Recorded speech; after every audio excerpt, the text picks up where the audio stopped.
Today, we talk to a newer seller, but has already hit the seven-figure mark thanks to using Helium 10. And his top two product testers, his baby daughter and his dog. How cool is that? Pretty cool, I think.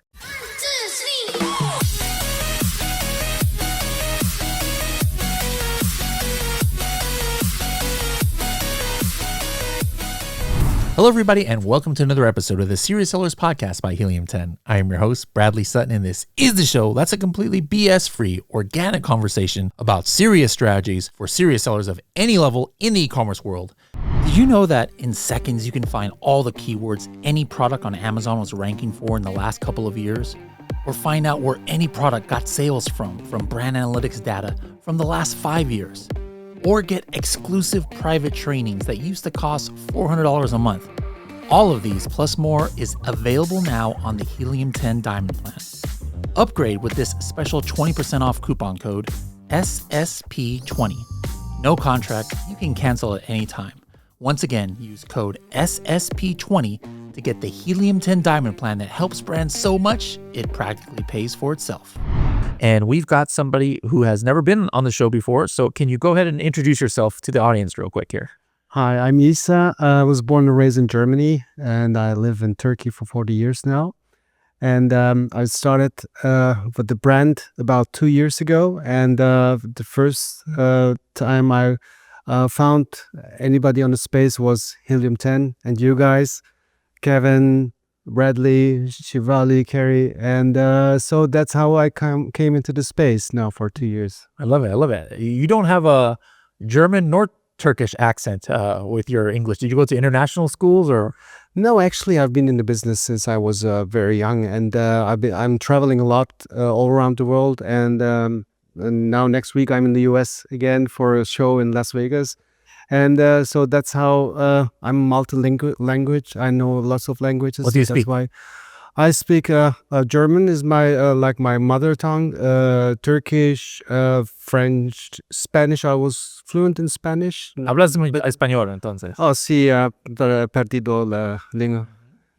And so I studied ancient Greek literature and language. I'm an archaeologist, but I'm in the business now for over 30 years. Before e-commerce, what did you do for employment? I'm actually still a manufacturer of textiles. I'm a product developer. I'm a PhD degree in textile and fashion design.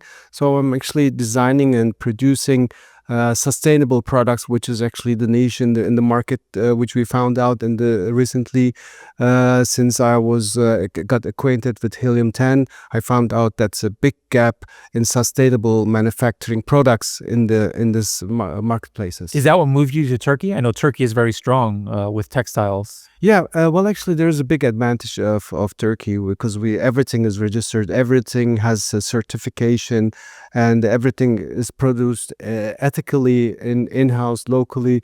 So that gives us the possibility to make design sustainable products. And the big advantage of Amazon space is actually that you can prove your certification and it was verified. So that gave us for Turkish manufacturers a big advantage among the competition, like I don't want to name all the countries. Yeah. Okay, interesting. At what point did you discover the Amazon opportunity? What year are we talking about? What were you doing at the time? What made you think about selling on Amazon? I've actually started very early in my life, 2009 with some local marketplaces, which was quite premature. Then I tried 2015. I tried Amazon out of Turkey, and that was FBA hasn't been really established at that time, so we couldn't get any further. And during the pandemic, I was manufacturing actually for Amazon sellers, especially in the US and also in Europe. And then after the pandemic, actually manufacturing brand and everything shifted. I mean, the world got upside down. And as a manufacturer and brand builder, I saw a big opportunity as I was in 2023 when I got known Helium 10. I saw the opportunity, especially as I said, for sustainable products. And this is how I come into the space. And it's not really a choice; it's a necessity at the moment to go into the Amazon space. or any other marketplaces, as it's a huge catalog. And it's a big opportunity actually for smaller brands to get carrying it worldwide. Now I'm selling it not just in the US, I'm selling EU worldwide. Now in Dubai, I'm setting up an entity and so on. So it's a whole big opportunity all over. So what is your brand called and what kind of products do you sell? I have actually 5 brands, but I focus on 2 brands. One is Little Didi, is named after my 2 girls. One is 3 years old, the other is 30. How do you spell it? DEDI. Little DEDI. That's the first. And what kind of products is that? It's a baby products, sustainable organic cotton baby products made from 100% organic cotton or from sustainable wood sources. And so we do mainly blankets, baby blankets, giftable blankets in very pretty packaging. And then we have an adult brand which is called Dalisa. Is after my name, built about 30 years ago. So we sell organic cotton adult blankets. But what a niche that we also found is about pet blankets, which is there's nobody on the marketplaces selling organic cotton certified dog cat blankets, and there we are really the number one in the market now at the moment, and we have top 5 top sellers, 5 products in the top 100 in Germany, and now almost getting to top 50 in the US. Awesome. So, we finished a couple months ago, 2025. Across all of your online platforms, what would you say estimate your gross sales was? Well, it was last year. It was around 1.5 million US, all around across Europe and the US. I just started Pan EU actually, which will help our growth this year for 26. It's planned to be like 3 million. It's planned because we out of the figures we can predict that will get to 3 million, and about the next 2-3 years the aim is 5 million. And so it will go on like this, but we will just keep our that limit because our production capabilities and our design, we want to stay as a good luxurious brand. Are you selling on any non-Amazon marketplaces? Oh yes, I just launched in Germany. It's Otto and Kaufland. And in the US it's Walmart and Wayfair and eBay now but it's Wayfair or Walmart will be our next marketplaces. We already registered there and launched products. How are you fulfilling those orders? 3PL or through Amazon? It will probably mainly fulfill through Amazon because their infrastructure, AWD infrastructure, is amazing. I mean, I don't know how these guys are managing all these, but FBA and AWD is such amazing tool, and I really appreciate that we have access as a smaller brand in a small country, and that is a big opportunity, really. What year did you start Helium 10? It was 2023. Actually, there I decided as the market shifted. I was making private label manufacturing, B2B, and in 2023, when the market went upside down after the pandemic, I decided I had to find a way out. And then I came across on YouTube with your guys, and then I saw Helium 10. And I saw all the other places, but what appealed me was Helium 10, and I went all in. So I went to the diamond plan, and then I saw. So you hadn't even launched your first product on Amazon yet, but went straight to the diamond. You knew the value there. I haven't had a company even in the US, any entity. So I thought if there is, it was out of survival mode. So I had to find something, and then I saw really the only way to learn and to make a good product analysis was to subscribe to the top. And then it was not enough. Then I went to Elite, which was fantastic. I mean, just for a small premium, getting Elite and having appointment with you guys one-on-one and having all the weekly calls, it was fantastic, and it was great experience and adventure for me. And then I started my own company, the entity, and then I decided, what to launch and where to launch. That was my next question, actually, because it's like how at the time in 2023, before you started, you didn't have these blankets necessarily. So what made you? I mean, you had the manufacturing capability, but you're like, all right, what am I going to use my machinery to produce? Did Helium 10 play a role in choosing the direction, or did you have a passion for this? You said it, like you named it after your family and things. How did you decide on this like blanket and other product journey that you're on now? It was completely data driven, actually. All the data that I have collected from Helium 10, and thanks to the calls especially, which helped me, guided me through in all the tools, I found out that my core manufacturing was actually not blankets. It's been towels and bathrobes and stuff, and which was exporting to the US for the past 20-30 years. And I then found out there is no opportunity in that niche, actually, despite it was my core. And then I found out after all the data analysis, and so that there is a big gap, but it was a little bit risky. But with the sustainable concept that I had, all the certifications, I said, oh, that's the big opportunity that I have to launch now. And I'm probably still one of the only ones. There are only one or two other players, but I have a big advantage as a brand and as a sustainable certified factory. So that comes all from the data that I have from Black Box, from Cerebro, and then I acquired all the magnets, and then I made analysis, the volume of the business that I can drive, and then that's how I started. So, some people, they already have products, and then my question is, oh, how has Helium 10 helped you? And it's like, oh yeah, it's giving me 10% extra sales, or I found some keywords. But for you, it almost, without Helium 10, maybe who knows what business you'd be in, because you're saying it was Helium 10 that actually had you find the niche that you're currently doing. Yeah, well, I think it's not finding the keywords or whatever. It's finding the right, for me, it's been finding really the right product on a long term.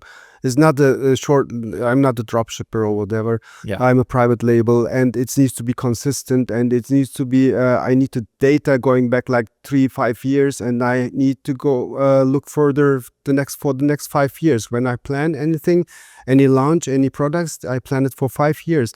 So that's the data that I can get out of Helium 10 with all the tools. And plus, of course, the Diamond subscription and the Elite talks, and that gave me really a wide vision of how I will position my brand. How many is on your team that manages e-commerce for you? I assume it's not just you, or do you have partners, your family, VAs, employees? What do you have? I had everything. Then I found out that's managing, trying to manage an account and managing also the people has been really very complicated, and I couldn't get any further with that. And I currently work with an agency. I don't call them agent; they are partners for me. And I work with other agencies as well, but these are partners, friends, which I have. They're also here at WorldF, and came them to see. And then I saw your name, so I said it's worth now short notice. In 2 days I came over, and so I currently work with those partners, and they provide end-to-end services for me, and I'm very much happy with them. So for you and your team, what are your favorite Helium 10 tools and functions that you need for your business? Well, I must say I use everything there, everything out. Let's talk about your top 5 favorite ones. Well, let's start, of course, with Cerebro, Black Box, then Magnet. Magnet, not just finding keywords, it's just finding out the trends, actually. And then on the product research, I found out which is the most relevant to and where the trends, I can find about the trends. It's not just on the Seller Central, but it gives me, a Helium 10 gives me more precise, then I can jump from one tool to the other, which is not very easy on Seller Central.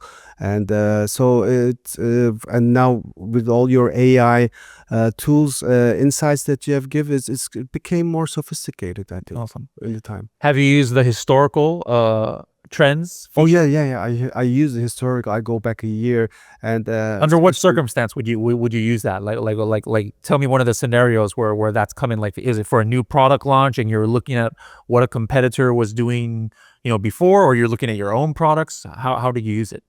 Well, if I wanted to launch new products, and of course, I like data. I always go back and look at the same numbers again and again. So then, at the end of the day, you build up an opinion that guides you through in the future, and. There on the data that I have, and going on to historical, I can analyze the periods of time, like how it was in the Q4 last year, or on the Valentine's Day, and so to change the ad campaigns. So actually, my friends, the agencies, is doing it for me, but I'm always guiding them through. I try to be ahead of them what they're doing, because I keep them quite busy. So and I try to be the innovator in this Awesome. place. All right, so you use Black Box, Magnet, Cerebro, any other tools you like? Frankenstein. I used a lot. Yeah. Now called Keyword Processor. We changed the name of that. I'm an old guy, so I like Frankenstein better. As it got stuck there, and there are some other new tools which I haven't touched yet, but I really enjoy them. And of course, there's too much going on, and I try to catch it up on your podcast and Shivali all the time. I'm regularly sometimes listening twice to all your podcasts. So I would really suggest to everyone. You're going to listen to yourself now on the podcast. Oh, that Bible is unbelievable. Yeah. Thank you for giving me. Cool, full circle now. Yeah, thank you for giving me. Can you remember anything that, on like one of our Diamond or Elite monthly trainings, or maybe the networking calls, where you just overhear something and you're like, wow, I absolutely needed that. Does anything stick out that you change your strategy because of something you heard? I mean, you've talked about how Helium 10 has helped you on the tools. Well, what about the education and networking side? Well, on the networking side, is actually there were talks going on which I didn't understand. What then at the end, a couple of months later, I said, "Oh, that's what they were talking about." I mean, you were the first one talking about TikTok shops and and you were one of the first providing tools.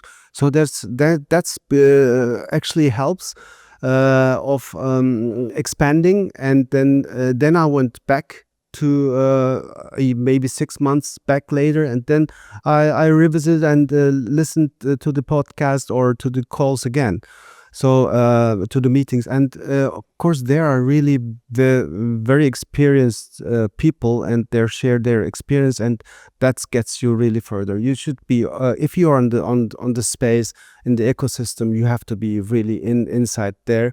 I'm managing a factory, but I don't leave it to anybody else, because I found it really very much important to be active in this space. That's why I'm here, actually. What keeps you up at night? What kind of things in 2026 have you been struggling with? Like what are some issues that as a business owner, e-commerce brand owner, that is you're struggling with? Well, the thing is, I couldn't figure out on the long term with the fees that Amazon had. So you were warning us all the time, and with the fee increases and so on. But that was my biggest challenge, especially in the last year. Like storage fees and things like that. Yes. So that's now my strategy for 26 has been really very clear, and I can see the profit, which is increasing, and so 25 has been a big lesson, and I paid for it. It's been really expensive, but 26 with now the opportunities to be. What did you change? What did you do that's helping in that regard? Well, first switch early 2025 was AWD. So that's the fees that I'm paying for AWD is ridiculous in comparison to FBA fees. But US is completely ridiculously low, or like less. no less. Yes. And but the gameplay in Europe is completely different now. What I have changed for 2026 in Europe is I switched to Pan EU, and I added Poland and Czech Republic, Czechia to with VAT registrations. Now my FBA fees went down, but I lost really a tremendous amount of money by misjudging the FBA fees in Europe, especially. Now it's in the US. I use mainly AWD, but I also use 3PL just as a reserve, because AWD stores can get very congested, which happened now in October last year. And I had to move one 40-foot high-foot container to a 3PL, which cost me lots of money, of course. But therefore I have to be very cautious in the US with balancing AWD with 3PL. But still, AWD is the most important. So, and doing it on the right time. And then for Europe, I have to fulfill FBA very conservative and open up the Polish, and that's a very good step forward, having a Polish and Czech VAT registration. Okay. What has been one of your biggest wins of the last couple of years? We just talked about the struggles and paying fees and losing so much money, but what was something unexpected, something positive that's happened to your business? Something positive. I mean, I still, it warms up my heart. And I entered with the brand of my daughters, with my family, to 30,000, 40,000 homes, and in the US, which gave me their reviews, with their 5-star reviews all the time. That they're very grateful customers, and I'm grateful for them that they have supported me. And that's actually the most important award for me, that I have touched so many, that I had the opportunity with my own brand to touch such a huge community. And this wouldn't be possible without this e-commerce space. Yeah. I think that's a very undervalued aspect that people who aren't brand owners don't realize, is the feeling you get when you just sit there and think, wait a minute, there's thousands of households who have a coffin shelf that I made now in their fireplace, or there's tens of thousands of parents who are using this blanket or this rug for their pets or their sons or daughters or something. It's kind of like interesting to think about for that. So what's your plans for the future of the brand? Well, I will expand the brand, of course. Try to be first, now the next 2 years, it's to survive, really, to get the brand to a level. Now we are growing very, very fast. And I want to launch new sustainable products and bring more the consciousness of the consumers to go more to the sustainable, because the resources in our world is so limited. Now, what I'm now newly going to introduce is more recycled products, and 100% cotton organic will still be on, but contributing also to the environment, to the world, with less carbon footprint. This is our main objective: less carbon footprints, less garbage, but more sustainable products. That's my goal for my brand. If Helium 10 were to go away today, how would that affect your business? Well, I will lose all the data, I presume, the overview, the insights, if I wouldn't have Helium 10. I'm using it. I have it on my extension. I'm using it on daily basis. The first thing when I wake up in the morning, or just before going to bed, I look at the Helium 10, our rankings. That's the easiest. And of course, I always look at my competitors. I have some targeted competitors, and I look at them. So the extension is very important for me, which I have immediate glance on with the Chrome extension. If there is another brand out there around your size, or maybe smaller, maybe bigger, they haven't used Helium 10 before, but they're already fairly successful. So they might think, why would I need Helium 10 when I'm already 7-figure brand? What would you tell them? Well, we need to be on track all the time. We need to be awake all the time. Otherwise, some days, if you just saying, okay, I'm a brand now. Everyone is loving. I'm in top 50. That's not enough. I mean, you need to just look forward, take the next step, because there are competitors that are going to copy you, replicate you, or try to replicate you. But so the data there needs to be analyzed all the time. I'm not an engineer type of person, but I like playing, like looking at figures, at numbers. And so if they don't look at the numbers, figures, and a reverse engine, and use all the tools, and I think at one day you can take them over easily. Mm-hmm. The niches you sell in can be considered competitive. Now, one reason you have said for your success is because you have a story, a brand story behind it, the sustainability, the way you manufacture. Obviously, there's customers looking for that.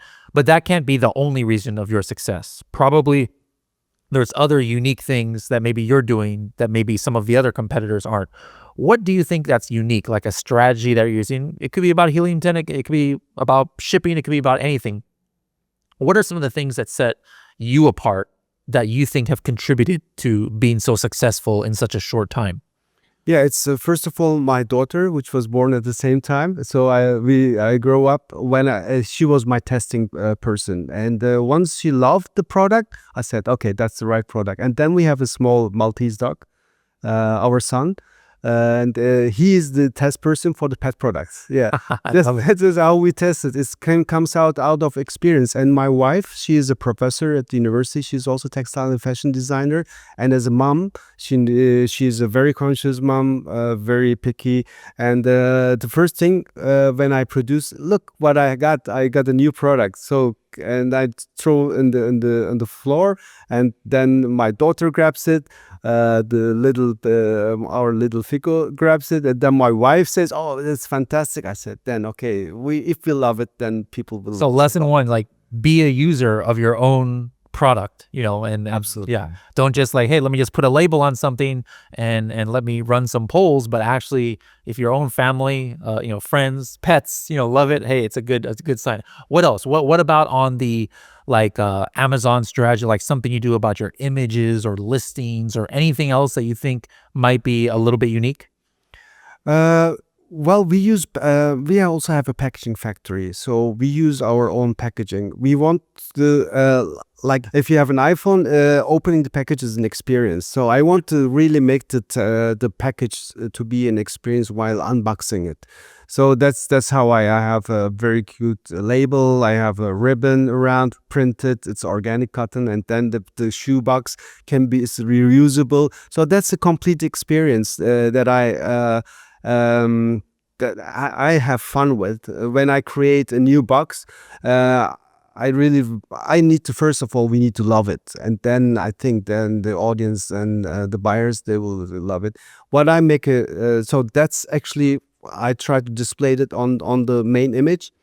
Now we just realized that the main images are on Amazon, which we thought is not compliant. They are compliant, and you can add more to the main image by displaying actually okay, it still has to be white background, but then you can add a lifestyle main image.